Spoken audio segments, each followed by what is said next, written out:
አንድ እውነት ልንገራችሁ፣ እኔ የቢሊየን ብር ኩባንያ ባለቤት አይደለሁም፣ እንዲሁም ደግሞ የቴክኖሎጂ ፕሮፌሰርም አይደለሁም። ግን እያንዳንዱ ነጋዴና እያንዳንዱ ስራ ፈጣሪ ሊያሳስበው የሚገባ አንድ ጉዳይ አለ ብዬ አስባለሁ። በዙሪያችን ያሉ ሰዎችን ስንመለከት ግማሹ መርካቶ ሱቅ ከፍቶ የሚሰራ፣ ግማሹ ቦሌ ላይ ካፌ ከፍቶ የሚሰራ፣ እንዲሁም በኦንላይን በቲክታክ እና በኤፍቢ ንግዳቸውን የሚያሯሩጡ ወይም ደግሞ የሚያጧጥፉ ሰዎች አሉ።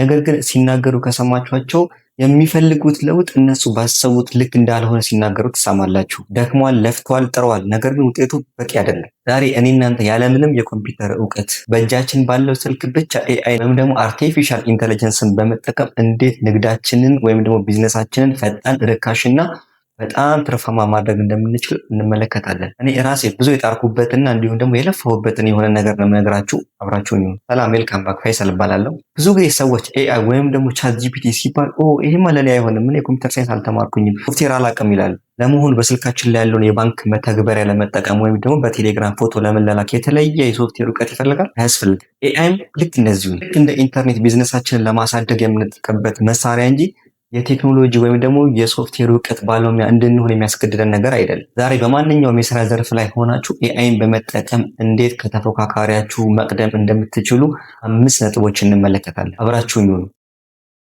ሰዎች ኤአይን ለመጠቀም ሲያስቡ መጀመሪያ የሚሰሩት ትልቁ ስህተት ራሳቸውን የቴክኖሎጂ ባለሙያ ወይም ደግሞ ሶፍትዌር ኢንጂነር ማድረግ አለብኝ ብሎ ማሰባቸው ነው። ከ20 ዓመት በፊት ኢንተርኔት አዲስ በነበረበት ታይም ላይ ዌብሳይት ወይም ደግሞ ድረገጽ መጠቀም የሚችሉ ድርጅቶችን ልክ እንደ ልዩና ትልቅ ድርጅት አድርገን እንመለከታቸው ነበር።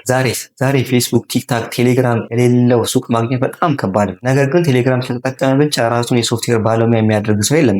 ምርቱን ለመሸጥ ግን ኢንተርኔትን እንደ አንድ መሳሪያ ተጠቅሞበት። ኤአይም ልክ እንደዚህ ነው። እናንተ ኮድ መጻፍ አይጠበቅባችሁም። እናንተ ዋና ስራ የድርጅታችሁን ስትራቴጂ ማወቅ ነው። የትኛው ደንበኛ ምን ይፈልጋል፣ የትኛው እቃ ደግሞ በጣም ይሸጣል የሚለውን ነገር ብቻ ማወቅ ነው ከእናንተ የሚጠበቀው። ኤአይ ደግሞ ያንን ሀሳባችሁን በፍጥነትና በከፍተኛ ጥራት ወደ ስራ የሚቀይርላችሁ ረዳታችሁን። ስለዚህ የቴክኖሎጂ ሰው አለመሆናችን ወደኋላ ያስቀረን አይገባም።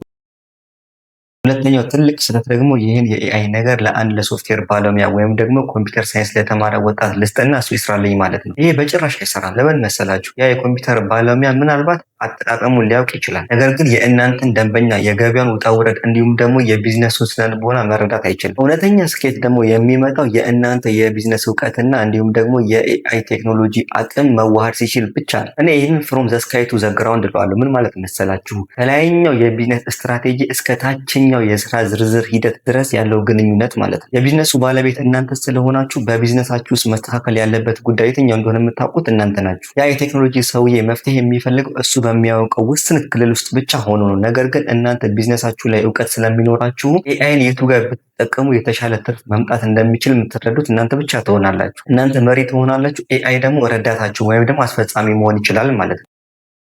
ለመሆኑ በየቀኑ በቴሌግራም ወይም ደግሞ በቲክቶክ የሚመጡላችሁን የደንበኞች ጥያቄዎች ለማስተናገድ ተቸግራችሁ ታውቃላችሁ? ዋጋው ስንት ነው? የት ነው ያላችሁ? የሚሉ ተደጋጋሚ ጥያቄዎችን ለመመለስ ምን ያህል ሰዓት እናባክናለን? ብዙ ትልልቅ ኩባንያዎች ይህን ችግር የሚፈቱት በኤአይ ነው። ለምሳሌ ዓለም አቀፉ የክፍያ ስርዓት ፔይፓል ኤአይን በመጠቀም ብቻ በኤአይ አማካኝነት የደንበኞች የማጭበርበር ሂደትን ቀድሞ በማወቅ በአመት ብቻ እስከ $700 ሚሊዮን አትርፈዋል። ክላርና የተባለው ድርጅት ደግሞ ኤአይን በመጠቀም እስከ 700 ለሚደርሱ የደንበኞች አገልግሎት ሰራተኞችን ስራ በማቀላጠፍ እስከ $40 ሚሊዮን ድረስ አትርፏል። እሺ እኛስ በሀገራችን እንዴት እናርግ ላላችሁ በጣም ቀላል ነው። በኢትዮጵያ ውስጥ ያሉ የቴሌግራም ቦቶችን ከኤአይ ጋር በማገናኘት ደንበኞቻችሁ ሌሊትም ቢሆን እናንተ ተኝታችሁ ሳለ ዋጋ አውቀው ምርታችሁን መርጠው እንዲያዙ ማድረግ ትችላላችሁ። የትኛውም ደንበኛ ምላሽ ሳይሰጠው አያድርም ማለት ነው። አንዳንድ ሰዎች ኤአይ ከመጣማ በቃ የድሮ የንግድ ስርዓት ቀረ ማለት ነው ሲሉ ትሰማላችሁ።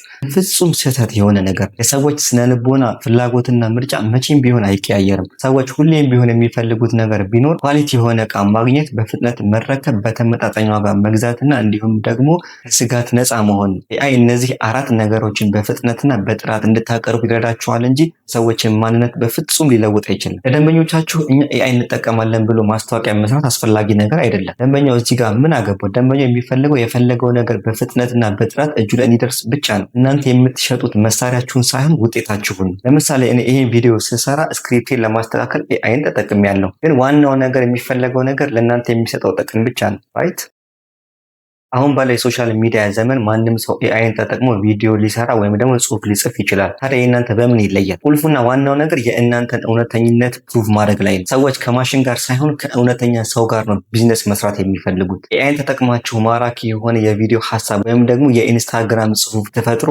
ከጀርባው ግን የእናንተ እውነተኛ ተሞክሮና የገነባችሁት እምነት ሊኖር ይገባል። ለምሳሌ እናንተ ልብስ የምትሸጡ ከሆነ ኤአይ በጣም የሚያምር ማስታወቂያ ሊጽፍላችሁ ይችላል። ነገር ግን ደንበኛ ወደ እናንተ የሚመጣው በእናንተ እምነትና ቀደም ሲል ዕቃ ገዝተው የተደሰቱ ሰዎችን ምስክርነት አይቶ ነው። ስለዚህ ኤአይን ስራችሁን ለማቀላጠፍ ተጠቀሙበት። ነገር ግን የእናንተን እውነተኛ ማንነትና ታማኝነት በጭራሽ እንዳታጡት። እሺ አሁን ይህን ሁሉ ካወራን በኋላ እኛ ጀማሪ ነን፣ አሁን ዛሬ ምን ላድርግ ለምትሉ ቀላል መመሪያ ልስጣችሁ። በየቀኑ የምትሰሩትና በጣም ብዙ ጊዜ የሚወስድባችሁን ነገር ላይ ለምሳሌ ለደንበኛ የሚላክ የዋጋ ዝርዝር፣ የቲክቶክ ሀሳብ ወይም ደግሞ ለደንበኞች የሚሰጥ መልስ ሊሆን ይችላል። እንደ ቻት ጂፒቲ ወይም ደግሞ ክላውድ ያሉ የኤአይ አፕሊኬሽኖችን ሞባይላችሁ ላይ ክፈቱና እንዲህ ይበሉት፣ እኔ በቤት ውስጥ ይሄን ሰራለሁ። ለምሳሌ ኬክ እሸጣለሁ፣ እስኪ 5 የቲክቶክ ቪዲዮ ሀሳቦችን በአማርኛ ጻፍልኝ በሉት። በጣም የሚገርም አይዲያ ይሰጣችኋል። እና ደግሞ ከተበላሸባችሁ ወይም ደግሞ የሆነ ቦታ ላይ ሀሳቡ ካልገባችሁ ወይም ደግሞ ከዛ የተሻለ አማርኛም ከፈለጋችሁ ተመልሳችሁ ስክሪንሾት አድርጉና ይሄን ነገር አስተካክልልኝ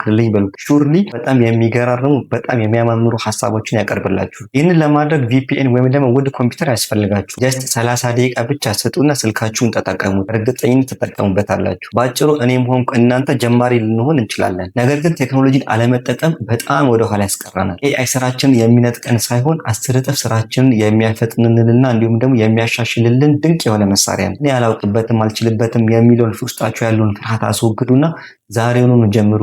ሹርሊ ትደሰቱበታላችሁ። ቪዲዮን ከወደዳችሁት ላይክ ማድረጋችሁን እንዳትረሱ፣ እንዲሁም ደግሞ ሰብስክራይብ በማድረግ የቤተሰባችን አባል መሆን ይችላሉ። በነገራችን ላይ ምንም ልምድ ሳይኖረን ቢዝነስን ከዜሮ ተነስተን እንዴት ረን ማድረግ እንደምንችል የሚያሳይ የቢዝነስ ሮድማፕ አዘጋጅቼላችኋለሁ። ሊንኩን ዲስክሪፕሽን ውስጥ አስቀምጥላችኋለሁ። አውርዳችሁ መጠቀም ትችላላችሁ። አብራችሁን ስለነበራችሁ ከልብ አመሰግናለሁ። በቀጣይ ቪዲዮ እስከምንገናኝ ድረስ